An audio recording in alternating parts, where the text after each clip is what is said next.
चला मंडळी, आज आपण उसळची आमटी बनवू. त्यासाठी मी मोड आलेली उसळ घेतली आहे, ती भाजायची आहे. थोडी मऊ झाल्यानंतर आपण ते ग्लासानं वाटून घ्यायची आहे.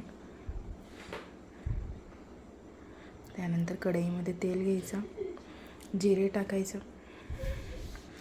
जिरे तडतडल्यानंतर आपण त्यामध्ये कढीपत्ता टाकू. त्यानंतर कांदा टाकू, हिरवी मिरची टाकून घेऊ. त्यानंतर आलं लसूण पेस्ट टाकायचं आहे, छान परतून घ्यायचं आहे. त्यानंतर टोमॅटो टाकू. टोमॅटो लवकर शिजण्यासाठी आपण त्यामध्ये मीठ टाकू. मग आपण झाकण ठेवू. त्यानंतर हलवून घेऊ. मग आपण त्यामध्ये काळा मसाला टाकायचा आहे. मग आपण उसळ टाकू त्यामध्ये. मग कोथिंबीर टाकू व गरम पाणी टाकायचं आहे.